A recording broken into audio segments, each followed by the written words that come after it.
Hi, everyone, and welcome back to your quick drop in mental health hack of the day. So, I love pulling cards. I've got a whole set of cards at home, and I brought one pack with me. And this one, so last night we kicked off my Vision and Manifestation workshop 2.0, and we had such a great time. And I'm so honored to be able to guide people in getting clarity on your vision, on what it is that you want. I know that some of our participants haven't been able to visualize before, the act of visualization. Others aren't clear on what they actually want. Some of them, so much has changed in their lives that they've got to recreate and start from scratch again. So, wherever you are on the journey, this is just one of my absolute best things to do. So, I hope you'll join me for the next one. But in the meantime, this completely ties in with the workshop that we did yesterday. And I'm so excited about it. So, it says, I am at peace with my past, I am in love with my present, and I am excited about my future. I don't know if you can see there. There we go. I'm at peace with my past. I'm in love with my present, and I'm excited about my future. So our health hack for today is, where are you holding onto the past that you're unable to create your present and your future? Because if you're holding on to something or someone from your past, that is where your attention is. And we know that where attention goes, energy flows. So if you keep flowing energy, which is your vital life force, in other words, wasting the moments and the seconds of your very day, of your very life, on something that A, no longer exists, something that was maybe a future reference or a point of view or a trigger, trauma, whatever it was in the past, and you're still reliving today, which means that you're going to be living your tomorrow based on everything that happened before. You're not going that way anymore. And I get it. I get that holding on to things, people, and places that we had an attachment to, whether it's good memories or traumatic, painful memories, it's our mind's way. So just know that this is nothing wrong with you, that it is your mind's way of keeping you safe.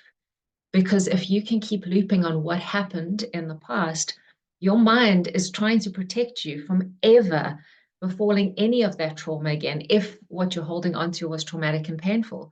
So it's going to keep reminding you of it so that you aren't about to step into that same danger again.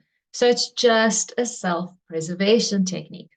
Knowing that it's physiological, I hope that you can be a bit gentler with yourself, a little bit kinder to yourself versus kicking yourself up the wahoo and saying, why am I still reliving the past? Now that we've come onto that, there is another step now as well, which is you get to choose. And guys, I know that this sounds annoyingly simple. And when one of my Access Consciousness facilitators, Jen, asked me or said that to me in one of my classes, I wanted to slap her. And Jen knows that I love her.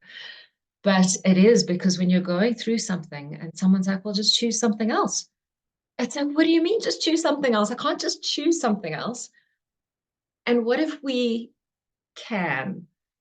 And look, if you are going through some kind of trauma and your nervous system isn't regulated, you're going to find it really difficult and really challenging to just choose. So please bear in mind that you may be in different stages of your mental well-being. You're experiencing different things. So please honor where you are as well. And know that these health hacks that myself and my guests are going to be sharing also need to be taken with a pinch of salt. That's the correct, completely the incorrect term, but need to be considered rather in terms of where you are in your life right now. Because me saying to you, just choose, when you're going through something very traumatic and your nervous system is deregulated, that is not going to be a contribution to you. And in fact, that's going to be an unkindness. So please just check in with where you are. You may be in a different stage where you're needing some emotional support or nervous regulation support or whatever that is. Let me know. And if I can't support you with that, I can always see if there's someone else that I can refer you to, because there are phenomenal experts and people in my network that I trust, that I would go to personally, that I would be happy to recommend you or pass you on to if it's something that I can't assist you with. But get support. Get support so that you can be at peace with your past, so that you can be in love with your present, and that you can be excited about your future. Because it's only when you let go, when you release the past, when you release the past traumas, when you send them off to where they belong, which is in the past, as mere memories, whether they were, joyous or painful. Once you process those emotions and you're able to release them into your past, it will be easier for you to be present with your now, to make the most of now, to create your life now, because the rest of your life is created in the now. And that's when we can start getting excited about our future, because everything that you're creating is contributing to your future. Your future doesn't just happen by accident. And we know how quickly time goes. We're already in May of 2024. So if we aren't actively creating our future and actively living in the present, our present and future is going to become our past. So I really hope that you will join me in honoring your journey, in choosing to release what no longer serves you, so that you can actively create your life in the present and so that you can actualize the future that you desire. Thank you for being here.